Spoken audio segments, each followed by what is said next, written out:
በጠቅላይ ሚኒስትሩ ዙሪያ ከበድ ያለ ፍልሚያ ተካሂዷል። ነገሩ ከሰሞኑ የአማራው እንቅስቃሴ ጋር በተያያዘ ነው። በህወሓትና በፌደራል መንግስቱ የለየለት ፍልሚያ ከመደረጉ በፊት ከባድ የሆነ የፕሮፓጋንዳ ፍልሚያ ሲካሄድ እንደነበር የሚታወስ ነው። በጊዜው ከነበሩት የፕሮፓጋንዳ ፍልሚያዎች መካከል ጠቅላይ ሚኒስትሩ ላይ ትኩረት ያደረጉ ነበሩ። የህወሓት ሰዎች ተከዳናሉ። እኛ እጃችንን አውጥተን የመረጥነው ጠቅላይ ሚኒስትር ከዘመናት ጥላታችን የአማራ ሊቃን ጋር ተለጠፈ በማለት ነበር ጠበቅ ያለ ክሳቸውን አስፍተው ያሰሙትም። በጊዜው ጠቅላይ ሚኒስትሩ የቤተ መንግስት ባለሟሎቻቸውን አማሮች አድርገዋል። እልፍኛ አስከልካዮቻቸው አማሮች ናቸው። የቀድሞውን ስርዓት በሚመልስ መልኩ የቤተ መንግስት እድሳቶችን ጭምር እያከናወኑ ነው። ኢትዮጵያ የሚል ነገር አብዝተዋል። በልዩነት ውስጥ ያለውን አንድነት እያከረሩ መሄድ ፈልገዋል። ብዛነታችን አደጋ ሊወድቅ ነው የሚሉ ቅሬታዎች በትግራይ ፖለቲከኞች በስፋት ሲሰሙ ነበር። ይህንኑ የትግራዮቹን ስጋት ይባል ፕሮፓጋንዳ የኦሮሞ ፖለቲከኞችን በጊዜው ተጋሪ በመሆን የኦፌኮ የፖለቲካ አመራር የነበሩት ጆዋር መሐመድና አቶ በቀለ ገርባም ሳይቀሩ በስፋት ሲያራምዱትና በተለይም ደግሞ በኦኤምኤን ጣቢያ ላይ ሰፊ ሽፋን ሰጥተውትም ሲሰሩበት እንደነበር የሚታወቅ ነው። ሰሞኑን ደግሞ ጠቅላይ ሚኒስትሩ የማንም አይደሉም አትልፉ እሳቸው የስልጣናቸው ናቸው ያሉ ሞር ደግሞ ብቅ ብለዋል።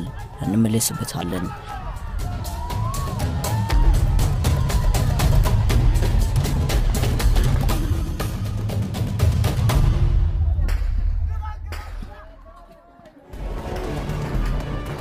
በዚህ ሂደት ውስጥ ነበር የትግራዩ ጦርነት ድንገት የፈነዳው። በጊዜው የህወሓት ጦር ወደ አማራ ክልል መገስገሱ የአማራ ህዝብ ወረራውን በመቀልበሱ ሂደት ውስጥ ሰፊውን ተሳትፎ እንዲይዝ አድርጎታል። ከዚህ ውጪ የ27 ዓመታት በፖለቲካው ከባድ ጭቆናን ያደረሰው ህወሓት ዳግሞ ወደ 4 ኪሎ ሊመለስ ነው የሚለው የፖለቲካ ስጋት በአማራው ብሎም በቀሪው የኢትዮጵያ ህዝብ ውስጥ ከባድ የስጋት ስሜትን በማሳደሩ ወራሪውን ለመቀልበስ ሁሉም የኢትዮጵያ ህዝብ ሁሉም አቅጣጫ ተረባርበዋል። በርግጥ ጠቅላይ ሚኒስትሩ በጊዜው የአማራውን የበለጠ ድጋፍ ለማግኘት ሲሉ በተለየ ሁኔታ በየመድረኩ ስለ አማራው ጀግንነት ብዙ ዳሴም ሲያሰሙ እንደነበር የሚታወስ ነው። ማርከት አጥቀህ በሚለው ከላይ በወረደ አዋጅም ፋኖ በሚል ስም ሲንቀሳቀስ የነበረው የወጣቶች ንቅናቄ በስፋት ወደ መታጠቅም የገባው በዚሁ ወቅት ነበር። የአማራ ልዩ ኃይል በክፍለ ጦር ደረጃ ተደራጅቶ የቡድን መሳሪያዎችን የታጠቀውም በዚሁ ወቅት ነበር። በጊዜው ህወሓት የአማራውን የኤርትራንና የጠቅላይ ሚኒስትሩን አንድ አካልና ምሳልነት እየደጋገመ ሲገልጽም ቆይቷል። በዚህ ሂደት ውስጥ አማራውና ጠቅላይ ሚኒስትሩን በተመለከተ ነገሮች ሌላ መልክ መያዝ የጀመሩትና ጎልቶ የወጡት ከፕሪቶሪያው ስምምነት በኋላ ነበር። በጊዜው ጦርነቱ እየተካሄደ በነበረበት ወቅት መንግስትና የህወሓት ተወካዮች በጅቡቲ ተገናኙ፣ በናይጄሪያ ተገናኙ፣ ደብዳቤ ተጻጻፉ የሚለው መረጃ በአማራው በኩል ጥያቄ መፍጠር ጀመረ። አንዳንዶች ጎበዝ ከጀርባ ምን እየተካሄደ ነው ብለው መጠየቅ ጀመሩ። የአሜሪካ ባለስልጣናት ከዋሽንግተን አዲስ አበባ ከአዲስ አበባ መቀሌ እግር ማብዛታቸው ደግሞ አለ ነገር በሚል የጎላ ጥርጣሬን ማጫር ጀመረ። ድርድር የሚለው ሐሳብ ጎልቶ በወጣበት ወቅት በአማራ ክልል እኛ የጦርነቱ ተሳታፊ እንደመሆናችን መጠን ድርድር ካላችሁ የአማራው ጥቅም በዚህ ድርድር ውስጥ መወከል ስላለበት እንደ ህዝብ ተደራዳሪን ወክለን መላክ አለብን የሚል ጥያቄ በጥብቅ መነሳት ጀመረ።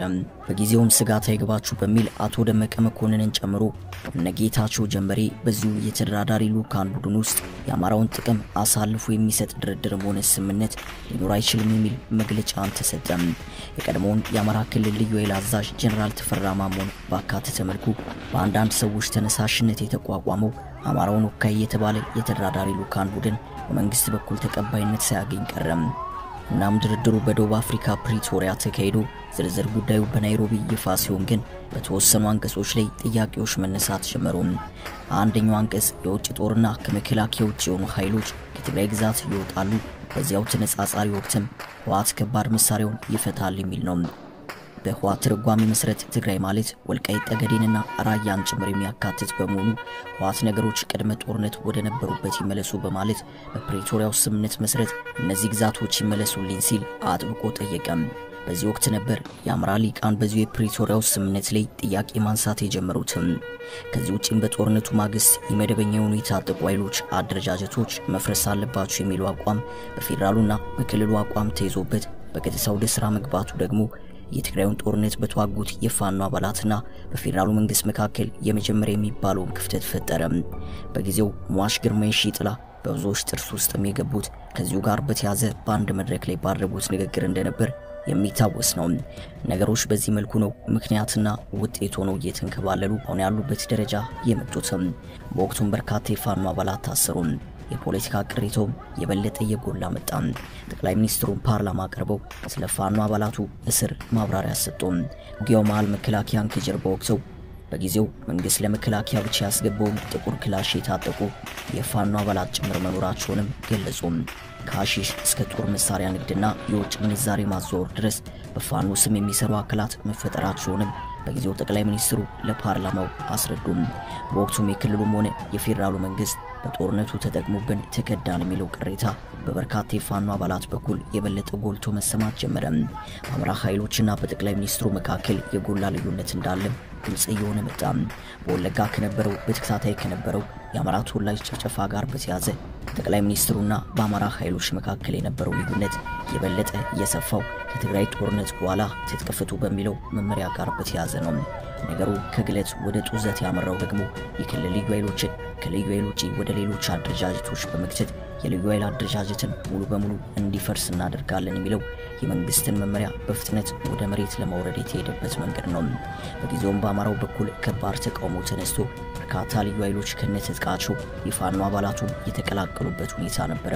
በዚህ ሂደት ውስጥ የተፈጠረው ሁኔታ ኢታማዦር ሹሙን ፊልድ ማርሻል ብርሃኑ ጁላን ክፉኛ አናዶ የአማራ ክልል የመንግስት አመራሮች በጥብቅ ሲወቅሱም ታይተዋል።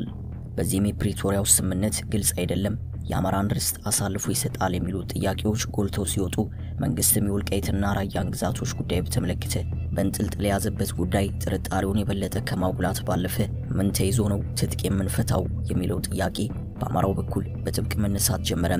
ከዚህ ባለፈ የኦነግ ሸኔ በሰፊው መንቀሳቀስና አንዱ የጥቃቱ ኢላማም በኦሮሚያ ክልል ያለውን አማራ ከማድረግ አልፎ በሰሜን ሸዋ አማራ ክልል ድረስ ዘልቆ ተከታታይ ጥቃቶችን ያለማንም ከልካይ መሰንዘሩ አንዱ የአማራው ጉልህ ጥያቄ ሆነ።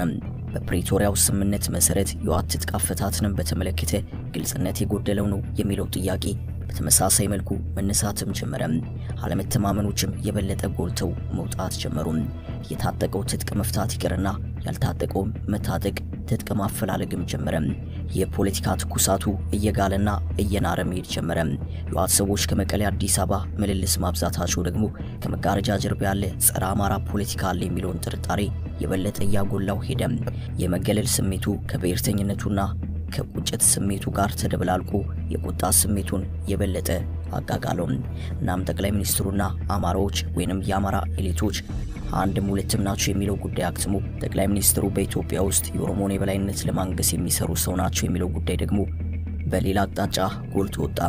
ሰውየው ሕገ መንግስቱን ከማሻሻል የጽንፍ ፖለቲካ እንዳይፈጠርና ሀገሪቱን በብሔር ፖለቲካ እየተናጠች እንዳትፈራርስ ለማድረግ የሚያስችላቸውን እድል ቢያገኙም አልተጠቀሙበትም።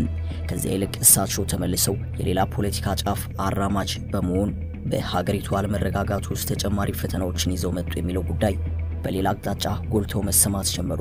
በጦርነቱ ማብቃት ማግስት ጠቅላይ ሚኒስትሩ የአማራ ሊቃን ጉዳይ አስፈጻሚ ናቸው የሚለው ጉዳይ አብቅቶ ስማቸው በጥብቅ ከኦሮሞ ብሔርተኝነት ጋር መያያዝ ጀመረ። ይህንኛው ሌላኛው ምዕራፍ ሆነ። በዚህ ሂደት ውስጥ አንዳንድ የፖለቲካ ምሁራን የጠቅላይ ሚኒስትሩ የስልጣን ማህበራዊ መሰረት የቱ ጋር ነው ሲሉ ይጠይቃሉ። ይህንን ጥያቄ ሊመልሱት የሚችሉት ራሳቸው ጠቅላይ ሚኒስትሩ ብቻ ናቸው። ከሰሞኑ በአማራው ተቃውሞና ውጊያ ዙሪያ አልጀዚራ 3 ተሳታፊዎችን ጠርቶ ባካሄደው የቪዲዮ ኮንፈረንስ ውይይት ላይ ጠቅላይ ሚኒስትሩ የማናቸው የሚለው ጉዳይ ተነስቶ ከባድ የቃላት ፍልሚያ ታይቶበታል። በዚሁ አልጀዚራ ኢንሳይድ ስቶሪ ፕሮግራም ላይ የአፍሪካው ቀንድ ተንታኝ ሆነው የቀረቡት ዮሐንስ ወልደማርያም በሰጡት ማብራሪያም ጠቅላይ ሚኒስትሩ ወደ ስልጣን የመጡት በኦሮሞ ወጣቶች ተቃውሞ ነው። በዚህ ህዝባዊ ተቃውሞ በተወሰነ ደረጃ አማሮችም ተሳትፈዋል። ጠቅላይ ሚኒስትሩ ወደ ስልጣን በመጡበት ወቅት እውነት ለመናገር ብዙ ተስፋዎች ነበሩ።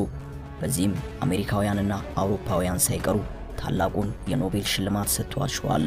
ነገር ግን ላለፉት 5 ዓመታት መሬት ላይ ያለው እውነታ ቢኖር ሰውየው እጅግ አደገኛ ሰው መሆናቸውን ነው። ኢትዮጵያ ለመሪዎች እጅግ አስቸጋሪ የሆነች ሀገር ነች። መጀመሪያ ጠቅላይ ሚኒስትሩ ወደ ስልጣን ሲመጡ የአማራ ሊቃን የነሱ ታዛዥና አሻንጉሊት እንዲሆኑ ፈልገው ነበር።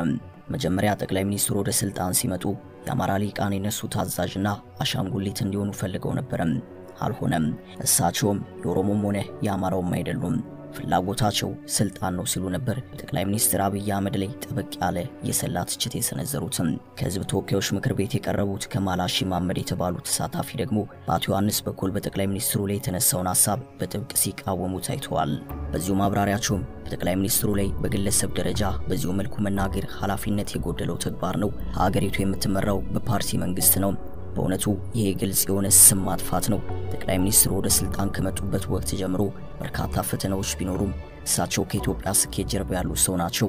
ያም ሆኖ ግን አንዳንዶች ለምን በዚህ ደረጃ እንደሚጠሏቸው ግን አልገባኝም ሲሉ ነበር የተናገሩትም። በዚህ ውይይት ላይ ጠቅላይ ሚኒስትሩ ማዕከል አድርገው ሁለቱ ምሁራን ጠበቅ ያለ ንትርካዊ ቃላት መልስን ሲያደርጉ፣ ሌላኛው ተወካይና አማራውን በመወከል የቀረበው ቴዎድሮስ ትርፌ በአማራው ወቅታዊ ጉዳይ ላይ ብቻ ሐሳቡን መስጠትን መርጦ ታይቷል። ጠቅላይ ሚኒስትሩ የዚህና የዚያ ናቸው የሚለው የሐሳብ ፍልሚያ ዛሬም እንደቀጠለ ነው። አበቃን። ሰናይ ጊዜን ተመኘን።